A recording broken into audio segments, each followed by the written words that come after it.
Üzeyir bəy, Bakıdakı Rus evinin açılması məsələsi müxtəlif səviyyələrdə danışıqlar davam etdirilir. Buna da sualı verdim. Unutdunuz yəqin ki, münasibətinizi bildirərdiniz. Bir cümlə ilə deyəcəm. Deyir, it əl çəkdi, motal əl çəkmədi. Başa düşürsünüz? Yəni biz o Rus evi Azərbaycana lazım deyil. Ruslara burada növbəti kəşfiyyatlarını, gələcək üçün növbəti arayıqları, Bako sakinləri, nə bilim hansı yanları, it yanları, pişik yanları burada bəsləmək üçün, Azərbaycanı gələcəkdə qarışdırmaq üçün lazımdır. Yoxsa Azərbaycanda nə ehtiyac var? Sərbəst Rus dilində verilişlər də var, Rus dilində saytlar da var, televiziyamız da var, necə deyirlər, Rus dram teatrımız da var. Beşinci kolonumuz da var, bəli. Yox, 5-ci kolonu inşallah yaxınlarda siz onların axırına çıxmağını görəcəksiniz. Mən sizə deyim ki, o 5-ci kolon hələlik biraz belə deyək də, eyfariyadadır. Deyirlər, ay, yaxşı olacaq, yaxşı olacaq. Bir kuk işarəsi var, onu göstərərdim. Efirdə məni başqa cür adlandırarlar, onu göstərmirəm.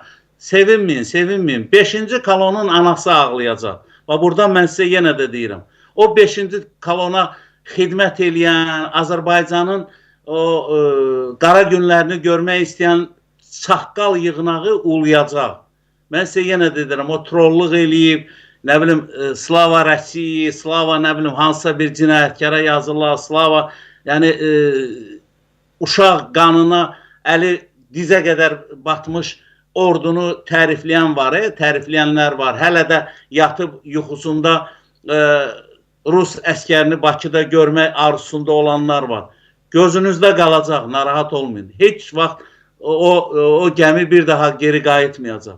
Hələlik özlərini sakitləşdirirlər. Deyirlər, Putin Trumpla görüşəcək. Putin, Filipinin prezidenti də Duterte var idi, bilirsiniz də, yaxınlarda. Yəni, Bangkoka səfər eləmişdi, deyir, xan səfərə çıxanda lötkə də rahat gedir. Onu elə aeroportda tutdular, paçqaladılar. Yola saldılar Haqada, indi oturub orada o dəmir barmaqlıqlar arasında, arada ona o balaca dəmir qabda bir subdan zaddan verəndə ona sevinir. Bir vaxtlar qoruma altında gəzən prezident, milyardları olan adam bugünləri Haqada, Putini də həmin taliyə gözləyir. Narahat olmayın.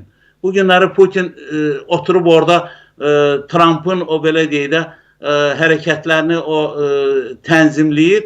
Və Peskov da çıxıb bizə ağıllı sözlər deyir və biz də mətbuat olaraq deyirik ki, cənab Peskovun dediyi, fikir verin, Allah, Allah, hardan hara gəlmiş, cənab, bütün dünya bir tərəfə, bu cənab Peskov deyəndə, xanım Marişa Zakharova deyəndə, az qala mənim təpəmin ortasından tüstü çıxır, üzr istəyirəm mənim ifadəmə görə.